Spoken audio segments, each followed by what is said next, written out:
오늘은 룻기 강의 두 번째 시간으로 붓조침이라는 제목으로 우리 하나님 말씀 함께 나누고자 합니다. 오늘 본문의 중심 내용은 이제 기근을 피해서 베들레헴에서 이 모압 땅으로 이주했던 이 나오미가 그의 남편과 두 아들들을 이제 다 잃게 되고 텅 빈 상태가 되어서 유일하게 남은 이 두 며느리 그들과 함께 이제 유다 땅 베들레헴으로 돌아가는 그 과정에서 일어난 이야기입니다. 저는 오늘 본문을 통해서요, 우리 성도님들과 세 가지 포인트 교훈을 좀 얻고자 하는데요. 자, 첫 번째는요, 이것입니다. 하나님을 갈망하는 사람이 되라 하는 것입니다. 자, 우리 6절을 다시 한번 같이 볼게요. 우리 6절을 다시 읽어보면은요, 같이 읽겠습니다. 시작. 그 여인이 모압 지방에서 여호와께서 자기 백성을 돌보시사 그들에게 양식을 주셨다 함을 듣고 이에 두 며느리와 함께 일어나 모압 지방에서 돌아오려 하여예요. 자, 성도님들, 나오미는요, 모압 지방, 즉 이방 땅에서 그는 처음으로 어떤 면에서는요, 하나님을 갈망하는 자가 되었다라는 거예요. 왜 그랬을까? 하나님에 관한 말씀이 들리기 시작한 거예요. 어디에서? 모압 땅에서. 이게 무슨 말이냐면, 자, 이 나오미가 그 모압 이방 땅에서 들은 말씀이 있죠. 뭐냐면 여호와께서 자기 백성을 돌보시사 그들에게 양식을 두셨다 하는 이 말씀이 들린 거예요. 여기서 중요한 것은 여호와께서 자기 백성을 뭐 하시사? 돌보시사. 돌보셨다는 거죠. 이 말씀을 들은 거예요. 성도님들, 우리가 말씀이 다 듣는 것 같지만 사실은 이게 다 들리는 게 아니에요. 특별히 말씀이 내 인생, 내 삶을 사로잡는 그 순간이 옵니다. 여러분, 그게 들리는 거거든요. 근데 나오미는 이방 땅, 모압 땅에서 정말 하나님의 말씀이 들리는 것을 경험했다라는 거예요. 그러니까 그 말씀이 들리니까 이 나오미 마음속에 어떤 마음이 드냐면 하나님을 갈망하게 되는 거죠. 그러므로 여러분, 우리가 언제 말씀이 들리느냐 가만히 보면은요, 성도님들 보면은요, 대부분이 내 삶에 어려움이 찾아왔을 때, 내 삶이 뭔가 막혔을 때, 내가 어떤 죽음에 처하는 그런 위기에 닥쳤을 때, 여러분 그때는요, 그러니까 하나님의 말씀이 제대로 들릴 수 있는 때라는 거예요. 여러분, 하나님은요 반드시 우리의 인생에서 우리의 이 절망의 순간에 그러니까 하나님의 백성들에게 반드시 주시는 게 있어요. 여러분, 그게 뭘까요? 그게 바로 하나님의 말씀이라는 거예요. 하나님은 사랑하는 자신의 백성들, 자신의 자녀들에게 우리가 어떤 위험에 처했을 때 돈을 주시는 것이 아니라 제일 먼저 뭘 주시느냐? 말씀을 주신다는 거예요, 말씀. 근데 우리는 돈을 주셨으면 하죠. 근데 여러분, 만약에요, 여기 이 나오미에게 그 모압 땅에서 돈을 주셨다면 여러분, 나오미가 모압 땅을 떠났을까요? 안 떠나죠. 그런데 하나님이 그에게 말씀을 주셨고 그 말씀이 들리니까 자, 어떤 일이 벌어졌어요? 떠나는 거죠. 그 모압 땅을. 그런데 중요한 것은 그 모압 땅을 떠남으로 어떤 일이 벌어져요? 나오미의 인생이 변했고 더 중요한 것은 그의 며느리 룻의 인생까지도 바뀌게 되는 이 놀라운 일이 생기게 되었다는 거예요. 자, 근데 성도님들 한 가지 기억할 게 있어요. 말씀이 들린다고 해서 그런데 여러분 반드시 모든 사람의 인생이 다 바뀌는 것은 아니죠. 말씀은 듣긴 듣되 중요한 것은 뭐 하는 사람, 그 말씀에 반응하는 사람. 그 사람의 인생은 역전될 수 있다는 거예요. 그게 나오미죠. 그리고 룻입니다. 그래서 여러분 6절을 다시 한번 보면은요, 그 다음 슬라이드 6절을 보면 여기에 이 표현을 잘 보셨으면 좋겠어요. 그러니까 이 나오미가 여호와께서 자기 백성을 돌보셨다, 양식을 주셨다 하는 하나님의 말씀을 들었죠. 듣고 그 다음에 나오는 게 뭐냐면 여기 일어나라는 이 동사예요. 일어나. 자, 일어나게 되었다. 즉 여기서 일어나라는 이 히브리어는 쿰인데요. 쿰. 이 일어났다는 것은요, 성경에서는 보통 이런 표현으로 많이 쓰여요. 어떤 죄악의 자리에서 일어났다, 좌절의 자리에서 일어났다, 절망의 자리에서 일어났다. 이게 쿰이에요. 쿰. 그래서 예수님도 그 야이로의 딸 죽었을 때 달리 다 뭐예요? 쿰 그러잖아요. 쿰. 그러니까 그 일어나라는 거죠. 죽음의 자리에서. 그게 쿰이에요. 쿰. 그러니까 여러분, 자 보세요.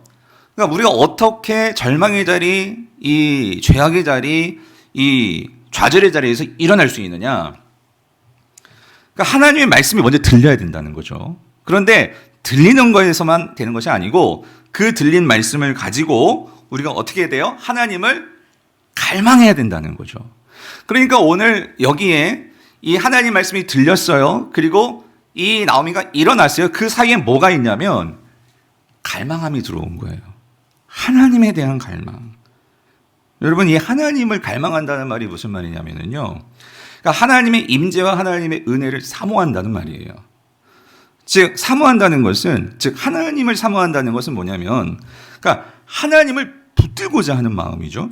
뿐만 아니라 내가 하나님께 붙잡힘 당하고자 하는 그 마음이 하나님을 향한 갈망이에요. 그래서 하나님의 뒤를 쫓아가는 것, 하나님을 따라가는 것, 여러분, 이게 하나님을 갈망하는 거예요.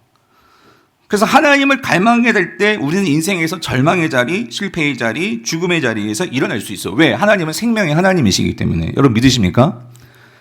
하나님을 갈망해야 된다는 거죠. 그래서 여러분, 우리가 신약에서도요, 누가복음 15장에 보면 예수님께서 여러분 잘 아는 비유예요.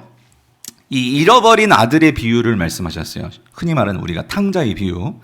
거기서 보면 자, 16절, 17절 보면 탕자가 모든 것을 다 잃어버렸죠. 16절. 그가 돼지 먹는 쥐염 열매로 배를 채우고자 하되 주는 자가 없는지라. 뭐냐면 아버지를 떠났어요. 그래가지고 모든 거 다 허랑방탕했죠. 그러니까 16절은 뭐냐면 텅 빈 상태가 되어버린 거예요. 그래가지고 이 유대인들은 이 돼지를 가까이 하지 않죠. 그런데 먹을 것이 없으니까. 이렇게 모든 것이 텅 비어가지고 이렇게 비참한 상태까지 된 거예요. 16절. 그래서 17절 보세요.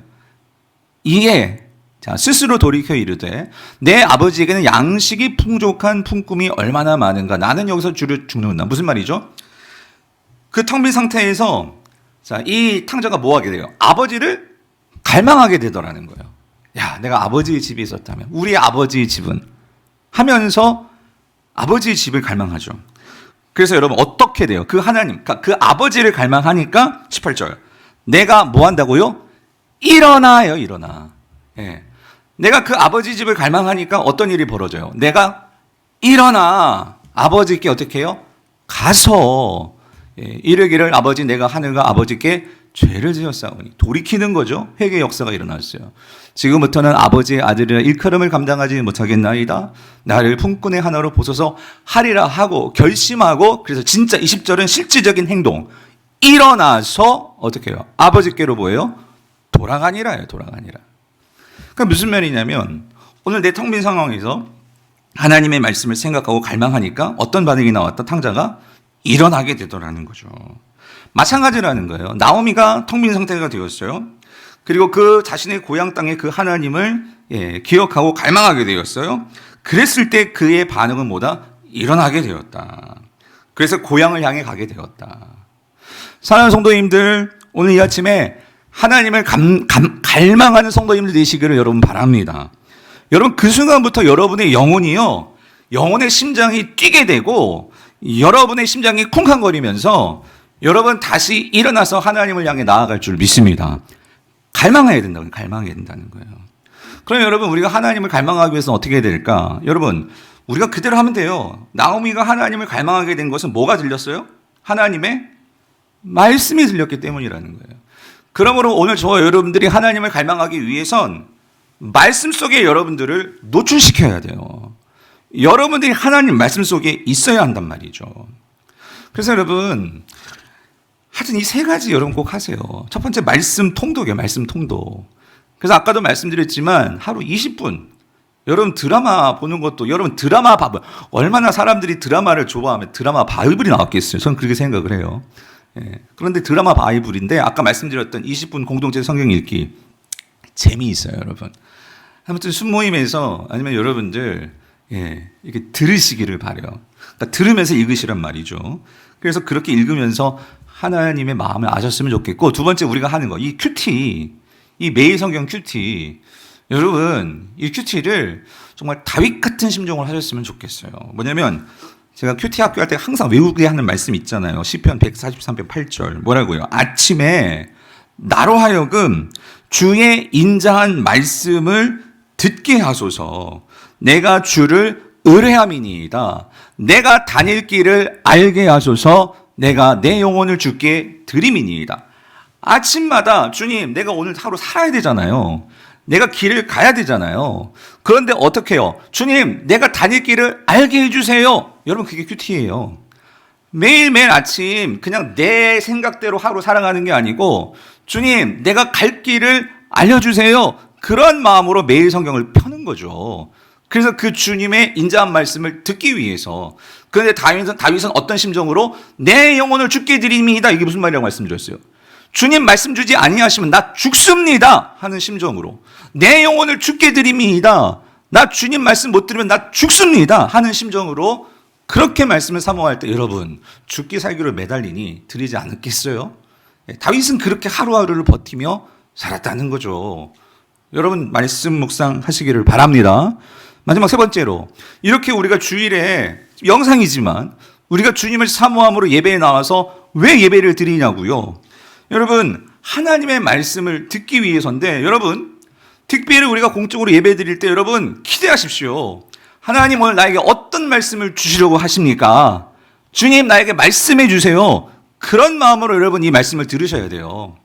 여러분, 데살로니가전서 2장 13절에 보면 아무것도 몰랐던 초대교회 처음 그 이방 유럽 땅에서 세워진 교회 그 성도들이 어떤 마음으로 바울의 말씀을 들었느냐? 이러므로 우리가 하나님께 끊임없이 감사함은 너희가 우리에게 들은 바 하나님의 말씀을 받을 때에, 즉 예배 시간에 설교 말씀을 들을 때에 어떻게 들었대요? 사람의 말로 받지 아니하고, 그럼 어떻게? 하나님의 말씀으로 받음이니 진실로 그러하도다. 이 말씀이 또한 너희 믿는 자 가운데서 역사하느니라. 여러분, 여러분, 똑같은 하나님 말씀 듣는다고 생각하지만 여러분 다 달라요. 사람들마다. 내가 이 말씀을 정말 하나님이 나에게 주시는 말씀으로 그런 기대함으로 받는 성도와 그냥 이렇게 앉아가지고 아무 생각 없이, 여러분 그것도 귀하다고 할 수 있겠지만 내 마음 가운데 정말 하나님이 주시는 간절히 사모하면서, 여러분 지금 우리 예배는 쇼가 아니잖아요. 하나님, 살아계신 하나님 앞에서 그분의 말씀에 귀를 기울이고 내가 그 말씀에 순종하기 위해서 그 말씀을 사모하면서 그렇게 예배를 드리는 성도에게 여러분 하나님 말씀이 주어지지 않겠습니까?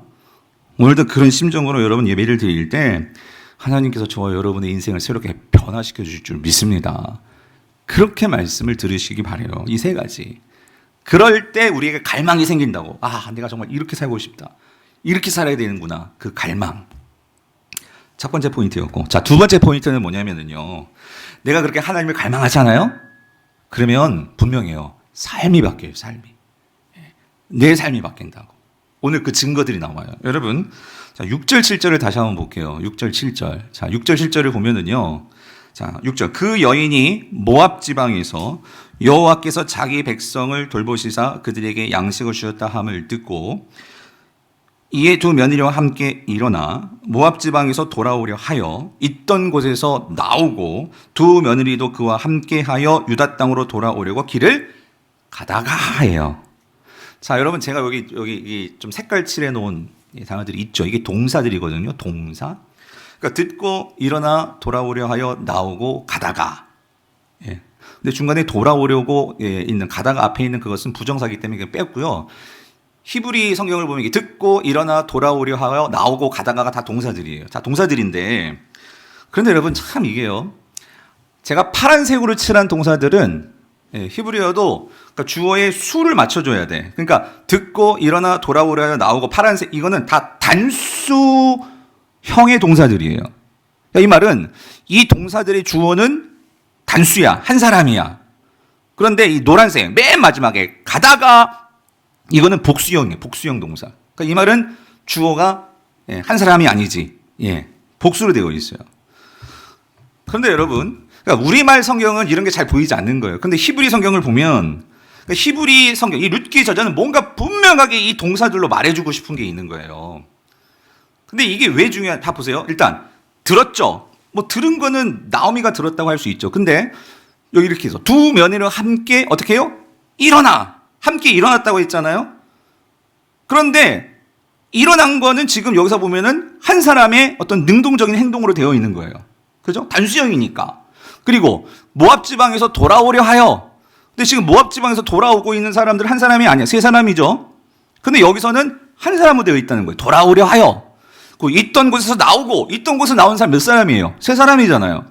그런데 지금 룻기 저자는 한 사람으로 지금 나왔다 이렇게 표현하고 있어요. 그런데 마지막에 두 며느리도 그와 함께하여 유다 땅으로 돌아오려고 길을 가다가 지금 길을 걷고 있는 사람은 몇 명? 세 명이야. 여러분 이상하지 않아요? 그러니까 왜 아니 지금 어차피 나오고 한 사람은 다 세 명이잖아. 근데 앞에는 단수고 왜 뒤는 복수야? 이 말은 여러분 이겁니다. 지금 하나님의 말씀을 들었어요. 그건 분명히 나옴이에요. 그죠? 근데 그 말을 듣고 내가 일어나야지 결단한 사람은 누구예요? 누구야? 나옴이 한 사람이에요. 그리고 의지적으로 결단하면서 지금 돌아오고 있는 사람은 누구예요? 나옴이에요. 있던 곳에서 내가 정말 그 모든 것을 청산하고 지금 나오는 사람도 누구예요? 결단하고 의지적으로 나온 사람들은 누구예요? 나옴이 한 사람이지. 그럼 며느리든 뭐야? 그냥 끌려 나온 거예요. 무슨 말인지 이해되세요? 그냥 끌려 나온 거라고. 그래서 지금 길을 가고 있다는 것은 그거는 지금 복수형으로 표현한 거예요. 이게 무슨 말이냐면 여러분 이렇습니다. 사실 우리가 성경을 읽을 때 그 당시 문화를 알는 필요가 있어요. 여러분 이 사회는 고대 사회고 극히 가부장적인 사회예요. 그 가부장적인 사회에서 여러분 며느리들은 아무런 결정권이 없어요. 요즘도 그러나요? 요즘 많이 바뀌었죠? 며느리들은 아무런 결정권이 없고 이 며느리들은 그 시대 이 고대 사회에서 하나의 물건 같은 존재였어요. 물건. 예, 물건처럼 여겨지는 존재가 며느리들이에요. 며느리들. 그러니까 여러분 이 오르바와 룻은 나오미에게는 지금 유일하게 남은 재산이에요. 누구의 재산? 나오미의 재산이라고. 여러분 이게 왜 그러냐면 그러니까 이 나오미에게는 만약에 유대 땅으로 돌아갔을 때 여러분 지금 나이가 많거든요. 예. 그런 상황에서 일을 하려면 나오미는 역부족이야. 그러면 나오미가 먹고 살려면 누가 필요해? 며느리들이지. 그건 노동력이에요. 노동력. 이건 재산이라고 재산. 자, 그랬는데 갑자기 변화가 일어나요. 자, 여러분 8절을 보세요. 8절 보니까 나오미가 두 며느리에게 이르되 너희는 각기 자 어디로 가? 어머니 집으로 돌아가래. 여러분 이게 모압 땅에서 지금 이렇게 말하는 게 아니라 모압 땅에 이미 나왔어요. 나와가지고 지금 베들레헴에 걸어가고 있는 중이야. 이동 중이야. 근데 이동 중인데 갑자기 어머니가 두 며느리들에게 야 너희들 돌아가. 네 어머니 집으로 돌아가. 지금 그렇게 말하는 거예요. 그래서 너희가 죽은 자들과 나를 선대한 것 같이 여호와께서 너희를 선대하시기를 나는 원해. 이렇게 말을 하는 거예요. 성도님들 이게 뭐죠? 이건 지금 나오미 입장에서 뭘 포기하는 거예요? 자신의 소유권을 포기하는 거예요. 다시 말하면 자신의 재산을 포기하는 거라고. 그러면서 뭘 하는 거죠? 자신의 며느리에게 새로운 삶을 살 수 있는 뭘 주는 거예요? 기회를 주는 거예요. 기회를. 그녀들에게 자유를 주는 거죠. 특별히 여러분 여기서 제가 색깔을 칠했죠. 어머니의 집으로 돌아가라. 이게 그 당시 고대 사회에서 이게 좀 이상한 표현이에요. 좀 낯설은 표현이라고. 뭐냐면 이런 경우는 있었죠. 그러니까 과부된 사람들이 다시 이제 집으로 돌아갈 때, 그 친정집으로 돌아갈 때는 그 당시 어떻게 표현하냐면 아버지 집으로 돌아가라 이렇게 표현하는 게 일반적인 거예요. 왜? 가부장적인 사회니까. 근데 여기서 아버지 집으로 돌아가라 그러지 말고 누구 집으로 돌아가라? 어머니 집으로 돌아가라 이렇게 말하는 것은 이건 낯선 표현이고 이렇게 룻기 저자가 표현하는 것은 어떤 의도성이 있는 거예요. 어떤 의미를 주려고 한단 말이죠. 근데 구약 성경을 보니까 구약 성경에도 대부분 이렇게 그 결혼했던 이 딸들이 다시 돌아갈 때는 아버지 집이라고 표현하는데 딱 3번 어머니 집으로 돌아가라라고 쓰는 표현들이 나오는 곳이 있어요. 근데 보니까 어머니 집으로 돌아가라라고 표현할 때는 어떤 의미를 강조할 때 그렇게 쓰냐면 이것은 사랑과 결혼과 관련되어서 그런 문맥에서 쓸 때가 어머니 집으로 돌아가라예요. 그러니까 지금 여기서 나오미가 너희 어머니 집으로 돌아가라 여기는 어떤 의미가 있냐면 그 말 속엔 이거예요. 너희들 있잖아 이제는 내 죽은 아들 잊어버리고 너희들이 젊으니까 새 남자 만나서 행복하게 살아. 이거예요. 이거. 이거는 그 당시 고대 사회에서 가부정책 사회에서는 여러분 이건 대단한 일입니다. 자신의 아들들의 명예를 다 내려놓고 자신의 손해를 볼 것을 다 생각하고 그거 상관하지 않고 너희들의 인생이 잘 됐으면 좋겠어. 이 어머니가 그거를 말해주고 있다는 거예요. 상부님들, 여기서 우리는 정말 궁금하게 생각해야 돼요. 뭐냐면 아니 나오미가 어떻게 갑자기 이렇게 바뀔 수 있었을까? 여러분 그것은요, 나오미가 말씀을 듣고 하나님의 말씀을 듣고 그래서 그 모압 땅에서 나왔죠. 나오면서 저는 그렇게 묵상해 봤어요. 나오면서 계속 그 하나님을 생각했던 것 같아. 하나님을 갈망한 것 같아. 그러면서 하나님을 생각할 때에 나오미의 뭐가 바뀌었을까요? 마음이 바뀐 거예요. 마음이. 생각이 바뀐 거예요. 생각이. 그녀가 모압 땅을 떠나서 유다 베들레헴으로 걸어가면서 그는 지금 뭘 갈망하고 있죠? 하나님의 은혜를 갈망하고 있어요. 나는 하나님의 은혜를 사모해. 그런데 그 하나님의 은혜를 사모하면서 그는 그녀 자신의 삶을 반추해 보였을 것 같아요. 생각해 보았을 것 같아요. 그런데 그 과정에서 깨달아지는 게 있었어요. 그것은 그녀와 그녀의 남편이 그 베들레헴을 떠나가지고 지금까지 정말 열심히 살았어요. 누구보다도 열심히 살았어요. 그런데 그 과정에서 자신들이 놓친 게 있더라고. 뭐냐면 하나님의 뜻을 생각하고 정말 하나님이 기뻐하시는 일이 무엇일까를 생각하면서 사는 게 아니라 열심히는 살았어. 내 삶의 성공을 위해서 최선을 다해서 살았어. 그랬는데 정작 그렇게 살았지만 내 인생에서 정말 하나님을 기쁘시게 할 수 있는 일은 뭘까? 이거를 생각하면서 살지 않았던 거예요.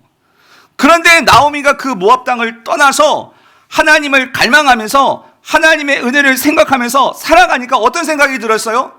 그렇다면 내가 지금이라도 하나님이 기뻐하시는 일은 뭘까? 내가 하나님을 기쁘시게 할 수 있는 일은 뭘까? 라고 생각하니까 그때 보이는 게 있었어. 뭐가 보이죠? 며느리들이 보이는 거야, 며느리들이.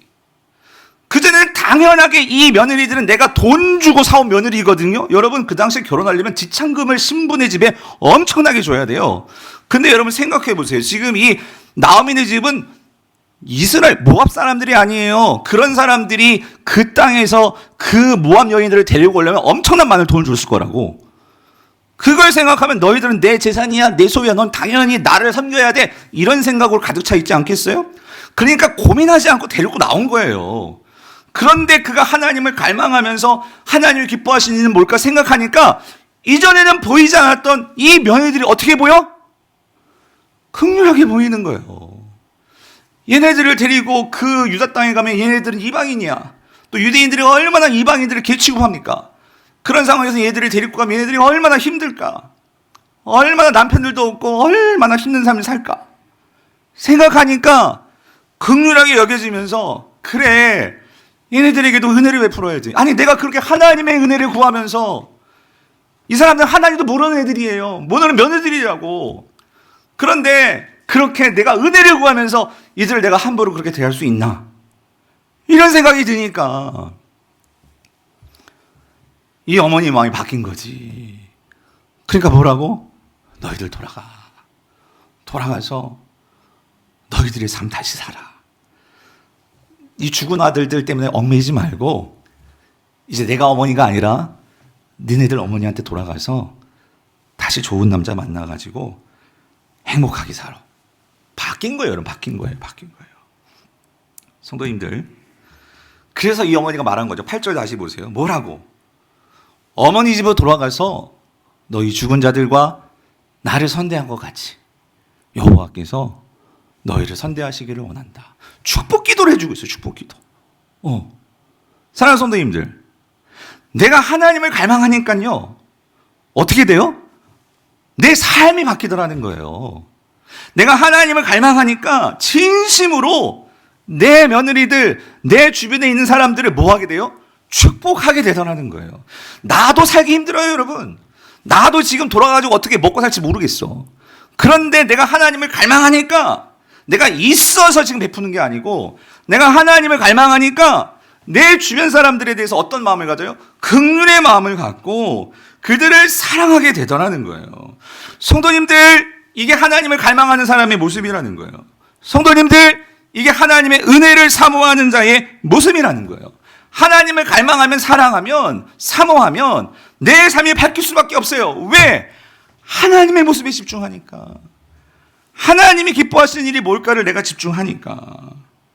그래서 이전에는 그러니까 이 며느리들을 가지고 가야 내가 뭔가 한다고 생각해서. 근데 여러분, 하나님을 갈망하니까 깨달아지는 거예요.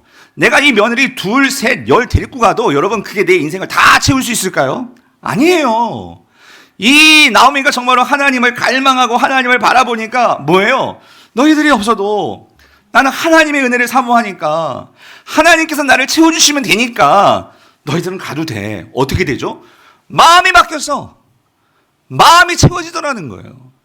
사랑하는 성도님들, 이게 하나님을 갈망하는 사람들이 누리는, 세상 사람들이 모르는 이게 평안이고 이게 채워짐이라는 거예요.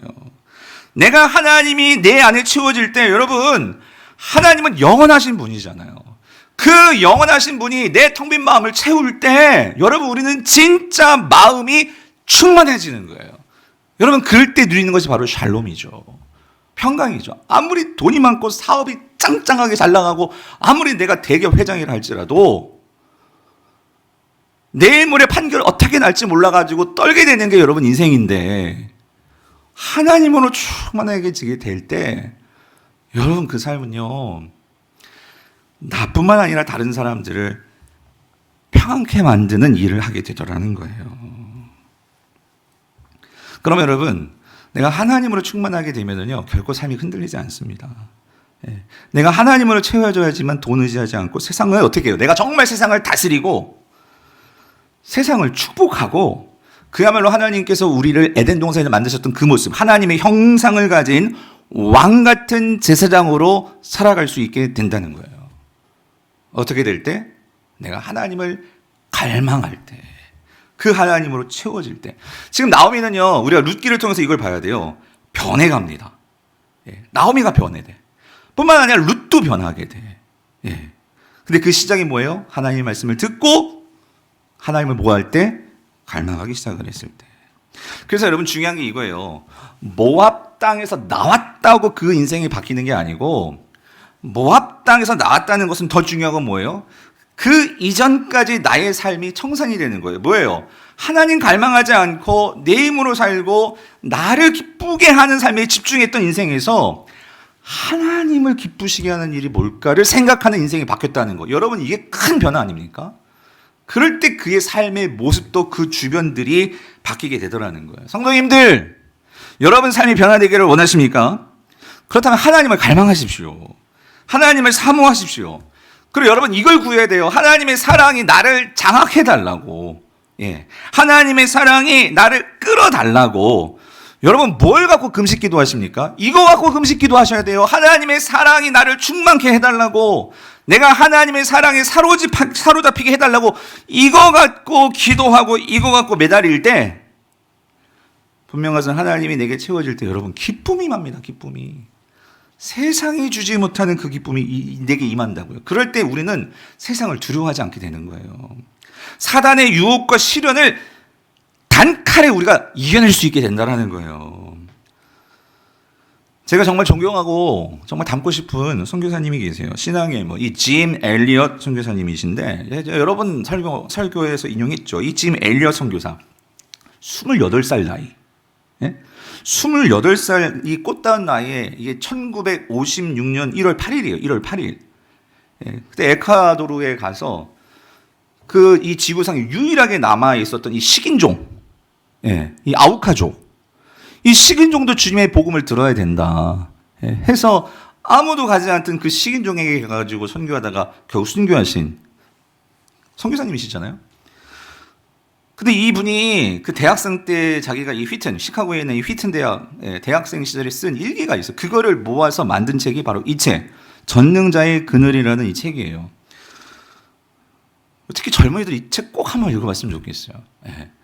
이 책을 보면 거기에 이 자극하시는 하나님이라는 이 책부터가 나와요. 자극하시는 하나님. 와, 하나님이 날 자극한대.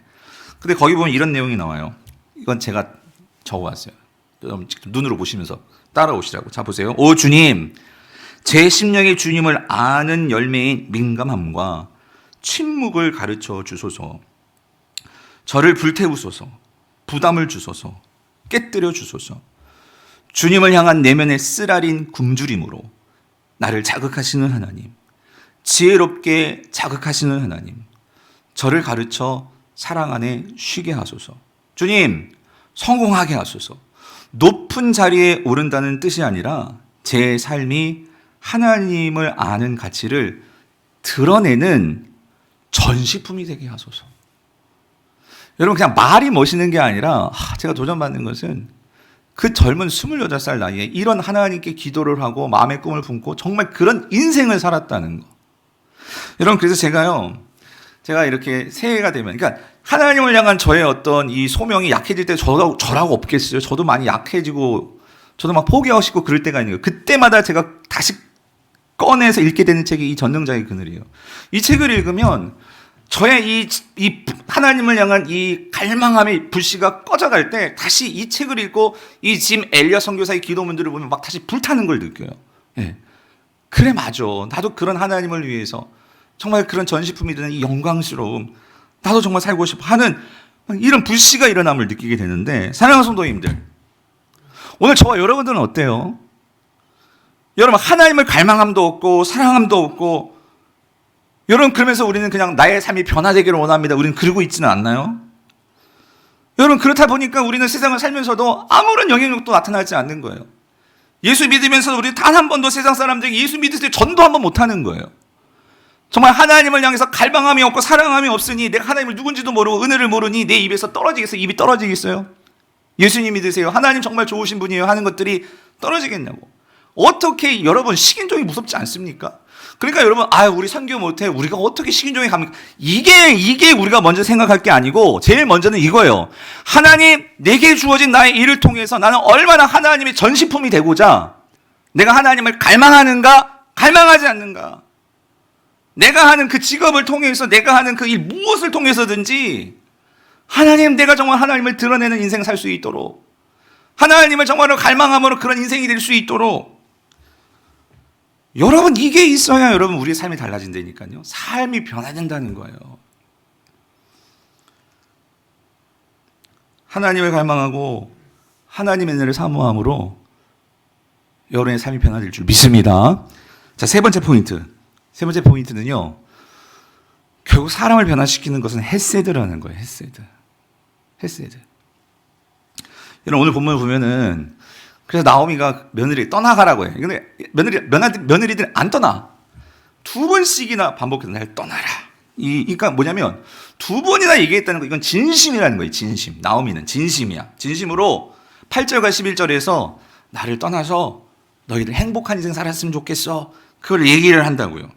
자, 얘기를 하는데, 그런데 이 어머니의 권면에, 여러분 보세요. 그러니까 첫째 며느리인 오르바는 결국 떠나요. 순종해서 떠나요. 떠나는데 누가 남느냐? 누가 남죠? 룻이 남아요. 룻. 자, 여러분 14절을 보면은요. 자, 그들이 소리를 높여 다시 울더니 오르바는 그의 시어머니에게 입 맞추되, 이거는 작별의 키스. 그래, 어머니 가시라고 하니까. 여러분, 오르바도 나쁜 며느리가 아니었어요. 예. 첫 번째도 아니에요, 어머니 따를게요. 그런데 두 번째 간곡하게 이 어머니가 말하니까 그걸 받아들인 거예요. 그래서 오르바는 갔어요. 이 부분에 대해서는 제가 다음 주에 좀 더 자세하게 룻과 오르바의 이 비교를 통해서 말씀을 드릴 거고요. 자, 근데 어쨌든 어머니가 말하는데도, 어떤 의미에서 순종하지 않은 거죠. 그리고 어떤 의미에서 자기는 선택한 거예요. 새로운 인생 살지 않고 어머니 따르겠습니다.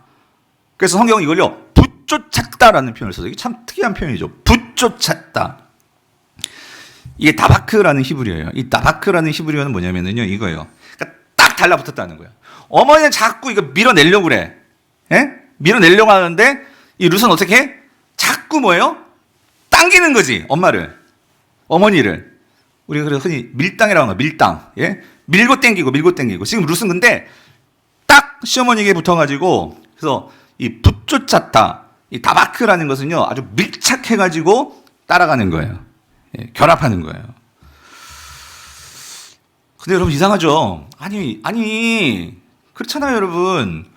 나이도 젊고, 아니, 어머니도 축복까지 해주면서 그 모압 땅에서 살아라 그랬는데, 이 룻은, 아니, 무슨 이유가 있기에, 지금 어머니 아무것도 없어요. 그쵸? 텅 빈 어머니야. 근데 뭐가 좋다고 이 시어머니를 따르는 걸까? 제가 왜 웃었냐면, 이 본문이 잘못 해석돼가지고요, 5월 달에 이 시어머니 공경 막 이렇게 부모 공경으로, 아니, 그것도 중요한 포인트인데, 여러분, 그것도 우리가 좋은 포인트지만 이거 놓치면 안 돼요. 뭐냐면 정말 이 룻이 왜 어머니를 따랐을까? 이거를 우리가 생각해야 된단 말이죠. 이건 정말 중요한 포인트라서 이건 다음 주에 다시 한번 말씀드릴 건데 오늘 간단하게만 말씀드리면 여러분 왜 따랐겠어요? 뭔가 이유가 있겠죠. 근데 그 이유가 뭐예요? 감동을 받은 거예요, 여러분. 예. 여러분, 사람은요, 마음이 움직여야지만 행동을 합니다. 그런데 이 마음이 정말 움직인다는 것은 어떤 정말 결단을 내리기 위해서는요, 진짜 마음에 뭔가 어떤 임팩트가 있어야지만 이게 될 수 있단 말이죠. 근데 룻은 지금 어머니께서 뭔가 영향을 받은 거예요. 예. 그 영향을 받은 게 뭐냐? 그게 헤세드라는 거예요, 헤세드. 헤세드. 여러분, 룻기 안에서 이 헤세드라는 단어는 하나님의 성품을 정확하게 보여주는, 가장 잘 보여주는 단어 한 단어가 있다면 헤세드예요. 이건 성경 전체에서도 하나님을 표현하는 가장 중요한 신학적인 단어가 헤세드예요. 근데 여러분, 룻기에서 이 헤세드라는 단어가 히브리어로 헤세드라는 단어가 처음 등장하는 데가 어디냐? 바로 요 대목이라는 거예요. 나오미가 자신의 그 두 며느리들을 떠나보내는 그 장면에서 나오는 단어가 헤세드라는 거예요. 8절이야, 8절. 8절에서 이렇게 말했잖아요. 너희가 죽은 자들과 나를 선대한 것 같이 여기 여호와께서 너희를 뭐 하시기를? 선대하시기를 원하며 여기에서 룻게 처음으로 이제 헤스드라는 단어가 등장을 하는 거예요. 헤스드. 헤스드. 여러분, 헤스드가 뭐예요? 구약 성경에서 헤스드는 여러 가지 의미를 포함하고 있어요. 이건 하나님의 성품을 담아내는 단어이기 때문에 뭐 하나를 규정할 수가 없어요. 그래서 구약 성경에서는 뭐 자비, 인자, 선함, 선대, 은혜, 긍휼 뭐 이런 것들을 표현할 때 헤세드라는 단어를 써요. 자, 그런데 이것들을 종합해 보니까 여러분 제가 종합해 보니까 이런 의미더라고. 헤세드는 뭐냐면 약한 자가 어떤 공궁에 처했을 때 강한 자가요 그렇게 안 해도 돼. 그렇게 할 필요가 없어. 그런데도 강한 자가 자발적으로 자신을 희생하면서 사랑과 은혜와 자비를 보여주는 게 헤세드라는 거예요, 헤세드. 여기서 중요한 거는 희생입니다. 그렇게 하지 않아도 돼. 그런데 그 약한 자를 위해서 그 일을 하는 거예요. 여러분, 8절에서요, 봤죠? 여러분, 지금 나오면 자기 코가 석자예요. 지금 나도 지금 힘들어. 그런데 이 어머니가 어떻게 해요? 그런데도 불구하고 자신의 유일한 가진 것, 자신의 소유라고 할 수 있는 이 며느리들을 어떻게 보내준다고. 여기에 대해서 나오미는요, 그 일을 보여줬을 때 룻은 그거를 그냥 본 게 아니라 거기에서 감동을 받았어. 그리고 질문이 든 거예요. 아니, 어머니가 처음부터 이러지 않았거든? 근데 아니, 어떻게 어머니가 이렇게 바뀌었냔 말이야. 도대체 어머니를 이렇게 바꾸는 그 힘이 뭐냐고. 무슨 이유가 있었길래 어머니가 이렇게 바뀌었냐고. 여러분, 결과에 만족하는 사람들은 조금 이건 하수예요. 어떤 이렇게 나오미, 오르바가 그런 종류고, 여러분, 룻은요, 결과에 만족하는 게 아니라 이 과정을 보고 싶어 하는 사람이라는 거예요. 과정. 어떻게 이런 일이 벌어졌느냐? 이게 룻이란 말이에요. 룻. 그랬을 때에, 여러분, 룻은 주목한 거죠. 도대체 이 어머니를 바꾸게 만든 이 힘이 뭐냐고. 여러분, 우린 알죠? 여러분, 그게 뭐예요? 나오미가 모압 땅에서는 전혀 그런 일이 없었어. 그런데 그 텅 빈 인생이 되고 이 나오미도 그의 인생에 하나님을 갈망하는 뭐가 있었죠? 붓조침이 있었단 말이에요. 붓조침. 하나님께 딱 달라붙어서 난 이제 하나님 뿐입니다 하는 이 어머니 나오미도 뭐가 있었어요? 붓조침이 있었단 말이죠. 그랬을 때 그의 인생에서 나오는 그 붓조침의 열매가 뭐예요? 헤세드라는 거죠. 헤세드. 그 헤세드가 결국 어떤 일을 이루었어요? 룻을 변화시키더라는 거지. 룻을. 사랑하는 성도님들, 오늘 우리가 하나님을 붙여칠 때 여러분의 가정의 자녀들도 여러분 주변의 내 이웃들도 여러분 바뀌게 될 줄 믿습니다. 여러분 이게 성경의 원리입니다. 여러분 성경에서요 하나님을 붙여쳤던 사람들이 많죠. 그 대표적인 인물 가운데 한 사람 또 다윗이 있어요. 다윗. 여러분 다윗이 그 사울에게 쫓김을 당하면서 그렇게 텅 비고 힘든 삶을 살 때에 그 광야에서 지은 시편 가운데 여러분 시편 63편 8절 이렇게 고백했어요. 나의 영혼이 주를 가까이 따르니 이게 뭐예요? 내가 주님을 붙쫓사오니 주의 오른손이 나를 어떻게 해요? 붙으시거니와. 네? 여러분 유다의 다윗이 유대 광야에서 쫓김을 당할 때 여러분 몇 번이고 사울을 죽일 수 있는 기회가 있었어요. 근데 여러분 사울을 죽였어요? 안 죽였다고. 다윗이 사울을 죽이면 그때부터 이 도망자 생활 끝이에요. 끝나는 거예요. 그런데도 죽이지 않는다고. 왜 그런 거예요? 하나님을 붙여칠 때에 여러분 다윗은요 그의 마음속에 뭐가 생겨요? 헤세드가 생기는 거야. 이 사울에 대해서도 어떤 의미에서 원수지. 그러나 하나님이 세운 왕이잖아요. 그러면 긍휼한 마음을 가지고 이 다윗의 사울을 내 손으로 처단하는 것이 아니고 하나님이 나를 붙드시니까 이 사울에 대해서는 하나님께 맡길 수 있는 마음에 뭐가 생겨요? 하나님에 대한 신뢰가 그 사울에 대해서는 긍휼로 나타나서 그를 살려주는 이 일이 벌어졌는데 여러분 결과적으로 또 어떻게 됐느냐? 이 다윗이 그 하나님의 붙주침을 통해서 이 사울을 살려놨더니 나중에 어떻게 돼요? 많은 사람들이 다윗을 쫓는 거예요. 많은 사람들이 다윗의 그 넓은 마음의 감동을 받고 많은 사람들이 누구에게 몰려오게 되는 거예요? 다윗에게 몰려오게 되더라는 그게 아둘람 공동체잖아요. 이 놀라운 은혜들이 그의 삶 속에서 일어나게 되더라는 거죠. 사랑하는 성도님들, 여러분의 인생에 하나님을 붙잡는 저와 여러분 될 수 있기를 바랍니다. 하나님을 갈망하고 하나님을 간절히 바라는 저와 여러분 되시기를 바랍니다. 그럴 때 여러분 내 삶에 이렇게 무료하고 정말 절망스럽고 우울하고 여러분 그래요? 하나님을 붙여주십시오. 여러분 그럴 때 내 마음에 열정이 생기고 요즘같이 여러분 자기중심적으로 자기만 아는 이 차디찬 세상 속에서 우리가 하나님을 붙여줄 때 어떤 일이 벌어지느냐? 내 마음이 따뜻해지고 내 주변이 따뜻해지는 역사가 일어날 줄 믿습니다. 한 가지 이야기만 드리고 설교를 마칠게요. 여러분 이기주 작가라는 분이 계시는데 이분이 언어의 온도라는 책을 썼잖아요. 그 책을 보면 이 책을 보면 이런 내용이 나와요. 한글은 우리말 한글은 점 하나, 조사 하나로 문장의 결이 달라집니다. 친구들 앞에 두고 넌 얼굴도 예뻐 하려다 실수로 넌 얼굴만 예뻐 라고 말하는 순간 서로 얼굴을 붉히게 됩니다. 무슨 말인지 이해되시죠? 야, 넌 얼굴만 이뻐 이렇게 난리가 난다는 말이죠. 나머지는 꽝이라는 소리니까. 그래서 언어에는 나름의 온도가 있습니다. 따뜻함과 차가움의 정도가 저마다 다릅니다. 온기 있는 언어는 슬픔을 감싸 안아줍니다. 세상살이에 지칠 때 어떤 이는 친구와 이야기를 주고받으며 고민을 털어놓고 어떤 이는 책을 읽으며 작가가 건네는 문장에서 위안을 얻습니다. 성도님들, 오늘 나오미가 며느리들이 그렇게 얘기했잖아요. 너희가 죽은 자들과 나를 선대한 것 같이 여호와께서 너희를 선대하시기를 원하노라. 이 말을 했을 때 이 말이 어떻게 느껴졌을까? 얼마나 따뜻했을까? 여러분, 예? 얼마나 그 말이 지금 룻도 이 오르바도 얼마나 슬프고 얼마나 힘들어요. 근데 어머니도 힘든데 어머니가 이렇게 따뜻한 말이 나오는 거예요. 헤세드가 나오는 거지. 여러분 헤세드가 뭐 어렵고 크고 그게 아니라 여러분의 그 말 한마디가 헤세드가 되게 하십시오. 여러분의 남편에게, 여러분의 그 아내에게, 자녀들에게, 내 주변의 이 동료들에게, 직원들에게 따뜻한 그 한마디가 여러분 사람들을 바꿉니다. 그 한마디가 사람을 살릴 수도 있고 죽일 수도 있다라는 거예요. 오늘 우리가 정말로 하나님을 갈망한다면 여러분, 여러분의 말을 보십시오. 우리가 정말로 이 땅에서 여호와를 붙잡게 될 때 여러분 우리가 그래서 성도는 어떤 사람이에요? 복을 빌어줄 수 있는 사람이 돼야 돼요. 예.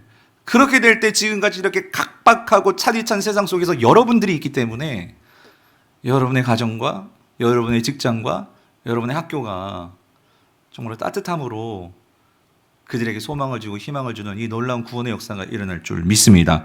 바라기는 매일매일 삶 속에서 여호와 하나님을 앙망하심으로, 갈망하심으로, 붙여주심으로 오늘 저와 여러분 삶에 이런 따뜻함이 더 풍성하게 나타나는 우리 강북의 모든 성도님들 될 수 있기를 주님의 이름으로 축원합니다. 축원합니다.